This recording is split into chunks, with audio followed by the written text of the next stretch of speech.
ধনিয়াখালীতে মহিলাদের শক্তি প্রদর্শনী কর্মী সভা। স্লোগান মহিলাদের শক্তির মূল দিদির তৈরি তৃণমূল সামনে রেখে ধনিয়াখালী বিধানসভার বেলমুড়ি কমিউনিটি হলে আয়োজিত হলো এক বিশাল কর্মী সভা। সভার আয়োজন করে হুগলি শ্রীরামপুর সাংগঠনিক জেলা মহিলা তৃণমূল কংগ্রেস। পুরো অনুষ্ঠানটি অনুষ্ঠিত হয় রাজ্য তৃণমূল মহিলা সভানেত্রী চন্দ্রিমা ভট্টাচার্যের অভিভাবকত্বে। সভা থেকে মহিলা তৃণমূল কংগ্রেসের শক্তি প্রদর্শনের পাশাপাশি সশক্তিকরণের বার্তা দেন চন্দ্রিমা ভট্টাচার্য। তার বক্তব্যে উঠে আসে মহিলাদের সামাজিক ও রাজনৈতিক ক্ষেত্রে আরও সক্রিয় ভূমিকা নেওয়ার আহ্বান। এদিন সভাস্থলে মহিলাদের ভিড় ছিল চোখে পড়ার মতো। চন্দ্রিমা ভট্টাচার্য ছাড়া উপস্থিত ছিলেন রাজ্যের মন্ত্রী বেচারাম মান্না, বিধায়ক করবী মান্না, বিধায়িকা অসীমা পাত্র, বিধায়ক অসিত মজুমদার সহ একাধিক তৃণমূল নেতৃত্ব। সভামঞ্চ থেকে বিজেপির বিরুদ্ধে তীব্র সুর চড়ান তৃণমূল নেতারা। বাংলাকে বারবার বঞ্চিত করার চেষ্টা ও বাঙালিদের উপর অত্যাচারের প্রতিবাদে গর্জে ওঠে নেত্রী থেকে কর্মী সভায়। এই কর্মী সভা স্পষ্ট করে দিল মহিলা তৃণমূল কংগ্রেসের সংগঠন এখন আরও বেশি ঐক্যবদ্ধ শক্তিশালী পথে এগোচ্ছে। অমিত কুমার মণ্ডলের রিপোর্ট, আমার বাংলা নিউজ।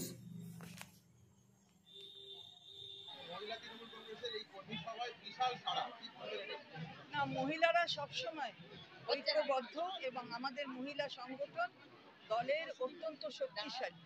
সুতরাং 26-এর নির্বাচন সেটা তো নিশ্চয়ই আছে। প্রত্যেকটা রাজনৈতিক কর্মীর কাছে নির্বাচন একটা বড় যুদ্ধের ব্যাপার থাকে, ক্ষেত্র থাকে, কিন্তু সারা বছর আমাদের মেয়েরা কিন্তু কাজ করে। সুতরাং এরা খুব শক্তিশালী সংগঠন আমাদের দলের। এখানে বারবার করে বিজেপির বড় বড় নেতারা পশ্চিমবঙ্গে এসে বলছেন নারী সুরক্ষা পশ্চিমবঙ্গে নেই।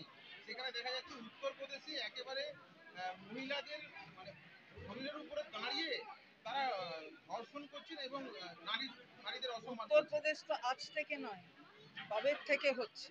সুতরাং সেটা একটা মেনটেন করে চলেছে কন্টিনিউইটি আর কি নারী নির্যাতনে। তার সাথে উড়িষ্যা থেকে শুরু করে অন্যান্য যেগুলো বিজেপি শাসিত রাজ্য, সেখানে লাগাতার এই ধরনের নির্যাতন চলছে। সুতরাং সেখানে দাঁড়িয়ে তাদের কথা তারা ভাবছে না, সেখানকার মেয়েদের কথা ভাবছে না।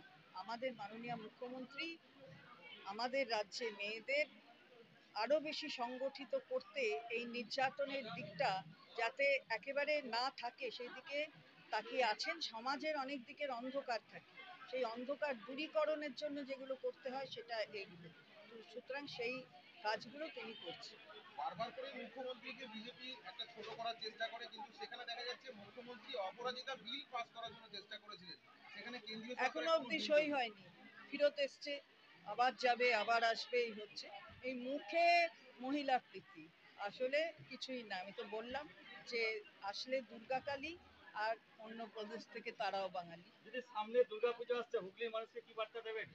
হুগলির মানুষ, এখানে তো হুগলির মানুষ অনেক কিছু করেন যার জন্য দুর্গাপুজো এই জায়গায় গেছে।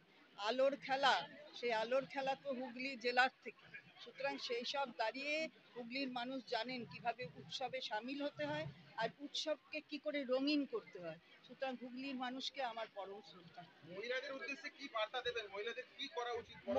মহিলারা ঐক্যবদ্ধ হয়ে করবে। এই যে ভাষার বিরুদ্ধে যা করছে সেটা করবে, স্যারের বিরুদ্ধে ওরা করবে। ওদের বলেছি ইতিমধ্যেই, আমরা মিটিং করে বলেছি।